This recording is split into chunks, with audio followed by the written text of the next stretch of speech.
हरियाणा में खत्म हुआ अब नामांकन का शोर। आज से चुनाव प्रचार में उतरेंगे। नामांकन के बाद प्रत्याशियों ने जनसंपर्क अपना तेज कर दिया। रूठों और बागियों को मनाने की अब कवायद भी शुरू हो जाएगी। बहरहाल कवायद तो पहले से शुरू हो गई। अंदर खाने लगातार रूठों को मनाने की जो कोशिशें हैं वो की जा रही थी, लेकिन अभी तक उम्मीदवारों में पूरी पार्टी उलझी हुई थी कि कौन से उम्मीदवार को कहां से उतारना है। और इस बीच ज्यादा समय रूठों को मनाने के लिए नहीं मिल पाया है, लेकिन अब रूठों को मनाने की जो कोशिशें वो देखने को मिलेंगी। प्रचार प्रसार में खलल डाल सकता है ये बिगड़ा मौसम, क्योंकि मौसम का मिजाज बिगड़ रहा है। बारिश लगातार देखने को मिल रही है, जो कहीं ना कहीं प्रचार प्रसार में जरूर खलल डालता हुआ नजर आ सकता है। क्योंकि आज से अब जो सभी उम्मीदवार हैं, जो प्रत्याशी हैं, अपने अपने क्षेत्र से प्रचार प्रसार करते हुए ज्यादा से ज्यादा जनसंपर्क करते हुए जनता को साधते हुए नजर आएंगे। और किस तरह से आम जनता को साधते हैं, किस तरह से यहाँ पर दावे वादे किए जाते हैं प्रत्याशियों की तरफ से, वो देखना काफी ज्यादा दिलचस्प होगा। क्योंकि अब जो असली खेल है वो शुरू होने जा रहा है, क्योंकि वक्त काफी कम बचा हुआ है। 5 अक्टूबर को मतदान होने, उससे पहले अब सभी प्रत्याशी अपने अपने प्रचार प्रसार के लिए उतरते हुए नजर आएंगे। और ज्यादा जानकारी ले लेंगे। हमारे साथ एसोसिएट एडिटर देवेंद्र कथुरिया जुड़े हुए हैं। देवेंद्र, क्या कुछ जानकारी मिल पा रही, क्योंकि कल से नामांकन समाप्त हो चुका है, आज स्क्रूटनी होनी है, लेकिन आज अब जो प्रत्याशी है, उम्मीदवार है, अपने अपने क्षेत्र से प्रचार प्रसार के लिए उतरते हुए नजर आएंगे। लेकिन मौसम किस तरह से परेशानी खड़ी कर रहा है? देखिए जया, नामांकन का दौर कल 12 सितंबर को खत्म हो चुका है। आज स्क्रूटनी होगी। जो पर्चे दाखिल हुए हैं आज उनकी जांच पड़ताल होगी। किसमें कमी है, कोई कॉलम अधूरा है, तो वो सारी डिटेल इकट्ठा करके संबंधित उम्मीदवारों को सूचना दी जाएगी, आप कागज पूरे करिए। तो आज स्क्रूटनी का काम है। उसके बाद 16 तारीख विड्रॉल होती है, नाम वापस लेने की। जो मैदान से हटना चाहे और किसी को समर्थन देना चाहे, चुनाव ना लड़ना चाहे, उनके लिए 16 तारीख रखी गई है। 16 तारीख तक अपने नामांकन वो वापस ले सकते हैं। उसके लिए आवेदन करना पड़ेगा। दरअसल बागियों का इस बार इतना जोर है, जब पहले मैंने ऐसे कोई चुनाव नहीं देखे जहां बीजेपी और कांग्रेस जैसी बड़ी पार्टियों के बागी बड़ी संख्या में मैदान में उन्होंने पर्चे भरे हैं। क्योंकि टिकट के दावेदारों की संख्या इस बार बहुत ज्यादा थी। और ये अलग तरह के चुनाव मेरे को लगते हैं, ऐसे चुनाव पहले कभी नहीं हुए। जितनी महत्वाकांक्षा है, जो पार्टियों की बड़ी पार्टी, नेशनल पार्टियों के भी जो नेता हैं, सबको टिकट चाहिए। लाइन लगी हुई थी लंबी, एक को टिकट मिला तो बाकी बागी हो गए हैं। पानीपत की अकेले बात करूं, पानीपत जिले में 140 के आसपास बागी उम्मीदवार हैं जो अपनी पार्टी के खिलाफ गए, पार्टी लाइन की, बीजेपी और कांग्रेस के। उनमें 90 से ज्यादा ने नामांकन दाखिल किया। 140 में से 90 ने नामांकन दाखिल किया। वो माने नहीं है। उनको अब मान मनोबल की कोशिश हो रही है कि 16 तारीख को वो अपना नाम वापस ले लें या किसी के समर्थन में बैठ जाए। ऐसा होगा भी चाहिए, क्योंकि 90 बागी अगर मैदान में है तो जो बीजेपी कांग्रेस के नेता है उनको मनाएंगे, पुचकारेंगे कि सरकार आने पर आपका ख्याल रखा जाएगा, आपकी अनदेखी नहीं होगी। तमाम तरह की दलीलें और वास्ते दिए जाएंगे। तो 16 तारीख को मेरे को लगता है बहुत सारे लोग, जैसा सीएम नायब सिंह सैनी दावा भी कर रहे हैं कि हम उनसे मिल रहे हैं, जो रूठे हुए उनको मनाएंगे और ये समस्या खत्म होगी। कांग्रेस में भी कमोबेश यही स्थिति है। तो 16 तारीख को पता लगेगा कौन कौन मैदान में, कौन हट गया, कौन किसके समर्थन में आ गया, या कोई स्वेच्छा से भी हट सकता है। सही संख्या कितने लोग चुनाव मैदान में, वो 16 तारीख को पता लगेगा।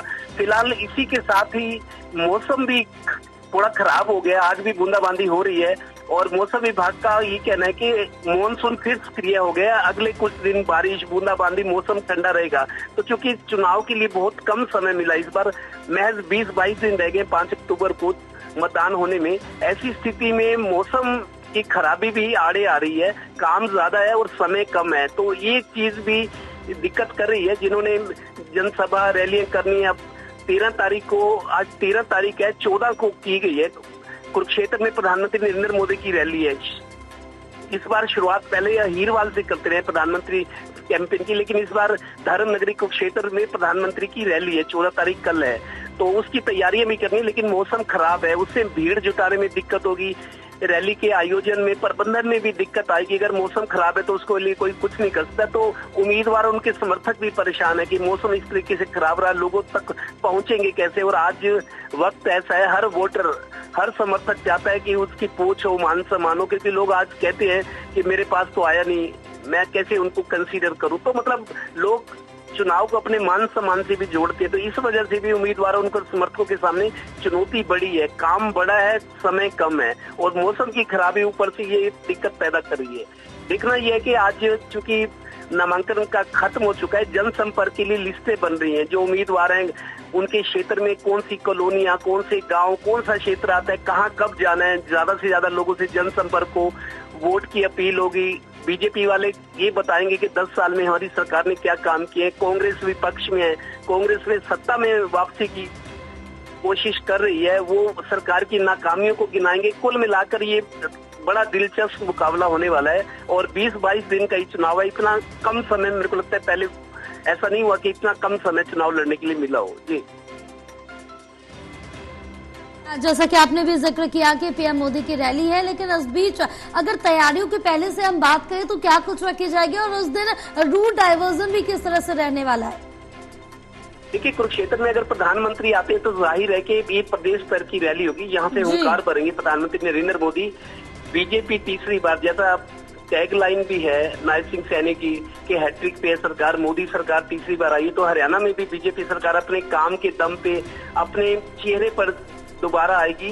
और कांग्रेस सरकार की नाकामियों को गिना रहे हैं कि कांग्रेस सरकार में क्या क्या होता था, नौकरियां बिकती थी, भ्रष्टाचार था, भाई भतीजावाद था, तमाम तरह की दलीलें दी जाएंगी कि कांग्रेस सरकार से बीजेपी सरकार ऐसी सरकार है जो जन कल्याणकारी है, आम आदमी से सुखी है, गरीबों के लिए योजनाएं चलाई जा रही है, तमाम तरह की दलीलें दी जाएंगी। तो ये कोशिश होगी कि तेरी कमीज से मेरी कमीज सफेद कैसी। तो इस तरह की राजनीति में जैसे होते हैं आरोप लगाना, दूसरों को नाकाम साबित करना, वो सारी कोशिशें इस चुनाव में अब नजर आएंगी। बिल्कुल, क्योंकि देवेंद्र इस बीच हमने ये भी देखा कि कई यहाँ पर नेता यहाँ पर रूठे हैं, कई बागी हुए हैं। किसी ने तो पार्टी छोड़ ही दी है, किसी ने इस्तीफे का ऐलान किया, तो किसी ने निर्दलीय वोट लड़ने का ऐलान कर दिया। अब उसको किस तरह से डैमेज कंट्रोल किया जाएगा, किस तरह से पार्टी अपने बागी नेताओं को, रूठे नेताओं को मनाने का काम करेगी, क्योंकि नामांकन भर चुके, अब कहीं ना कहीं थोड़ी फ्रीडम अभी मिली है उम्मीदवारों के नामों से। देखिए, यह अभी जो माहौल है, सियासी माहौल हरियाणा का ही मानते कि 2014 और 19 के मुकाबले में कांग्रेस अब मजबूत है। कांग्रेस की लोग बात कर रहे हैं, कांग्रेस के नेता भी दावा कर रहे हैं कि 70 सीटें लेकर कांग्रेस सरकार बनाएगी। मतलब दावेदारी बहुत मजबूत करी है कांग्रेस भी। और बीजेपी डिफेंडिंग चैंपियन है, उनको अपनी सरकार बचानी है। तो बीजेपी अपने काम गिना रही है कि ये कह रही है कि कांग्रेस सरकार में जो जो होता था इस सरकार में नहीं है, लोग सुखी हैं, जन कल्याणकारी योजनाएं हैं, गरीबों के लिए कई योजनाएं चलाई जा रही हैं, सीधा पैसा ट्रांसफर खातों में होता है जो लाभार्थी है। पहले ऐसा नहीं था, पहले पैसा कितना आता था, रास्ते में खोट-बोट होता था, भ्रष्टाचार था, भाई भतीजावाद था, तमाम तरह की दलीलें दी जाएगी। क्योंकि कल प्रधानमंत्री की रैली है, तो प्रधानमंत्री की रैली से एक आह्वान होगा बीजेपी का पूरे प्रदेश के लिए। उसके बाद अमित शाह की भी रैली होगी, कुल 6 या 7 रैली होंगी, जिसमें प्रधानमंत्री कुरुक्षेत्र के बाद हिसार या उस तरफ भी जाएंगे और एक फरीदाबाद, गुड़गांव जो दिल्ली से सटा एरिया है। 3 रैलियां प्रधानमंत्री की होंगी और 3 ही मेरे को लगता है अमित शाह की, 6 से 7 रैलियां दोनों की मिला के। उसके बाद प्रदेश स्तर के जो नेता हैं, जो स्टार प्रचारक हैं, उनकी भी धमक नजर आएगी। करीब 40 लोगों की सूची है स्टार प्रचारकों की, जो अलग अलग टाइम पे रैलियां होंगी, रोड शो होंगे, जनसंपर्क होगा। तो जो उम्मीदवार चुनाव लड़ रहे हैं पार्टी के, कांग्रेस बीजेपी, उनके बड़े नेता भी आएंगे, लोगों को, वोटर्स को समझाएंगे, फर्क बताएंगे और ये बताएंगे कि हरियाणा का भविष्य या आपका भविष्य किस सरकार के हाथ में। इस तरह की दलीलें दी जाएंगी। जैसा लुभावने वायदे भी किए जाते हैं। अभी घोषणा पत्र भी आने बाकी हैं, 15 तारीख को घोषणा पत्र आएगा, कांग्रेस भी अपने घोषणा पत्र लाएगी, उसमें नए वायदे होंगे। क्योंकि घोषणा तो अभी कर नहीं सकते, कोड ऑफ कंडक्ट लागू है, तो नए लुभावने वायदे किए जाएंगे कांग्रेस की तरफ से, बीजेपी की तरफ से। जब संकल्प पत्र आएगा, चुनाव घोषणा पत्र आएगा, तो तमाम तरह की ये गहमा गहमी रहने वाली है। और उम्मीदवार अभी जरूर उनके मन में ही है कि जितनी कोशिश वो कर रहे हैं कि किसी तरीके से चुनाव जीते, जनता में अच्छा मैसेज जाए, वोटर्स लाइन में लगे हों उनको वोट करने के लिए। दूसरा, प्रशासन की तरफ से भी चाक चौबंद इंतजाम किए जा रहे हैं कि उनके खर्चे पर उम्मीदवारों की नजर रखी जा रही है।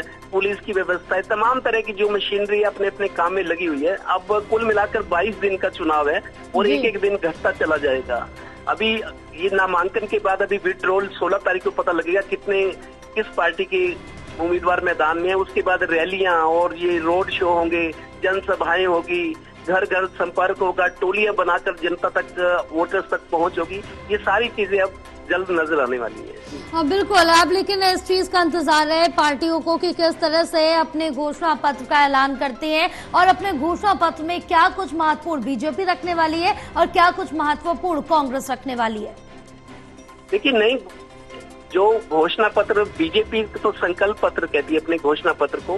बीजेपी ने पिछले 2 चुनाव से संकल्प पत्र की संकल्प रखते हैं कि हमने ये काम जनहित में करना है, और कांग्रेस अब गारंटी कह रही है उसको। जैसे ये टर्म मेरे को लगता है पहले तो घोषणा पत्र हुआ करते थे, फिर उसके बाद संकल्प पत्र आए, अब गारंटी आने लगी। जैसे केजरीवाल ने अपने चुनाव में कहा कि हम गारंटी देते हैं, हम संकल्प नहीं दिखते। एक दूसरे से बढ़कर होड़ लगी हुई है जी, होड़ लगी हुई है कि कौन जनता के हित में, जनता के लिए कौन ज्यादा कर सकता है, किस पर भरोसा किया जाए, इस तरह की चीजें नजर आएंगी अब जी। बिल्कुल है। तमाम जानकारी साझा करने के लिए देवेंद्र बहुत शुक्रिया आपका।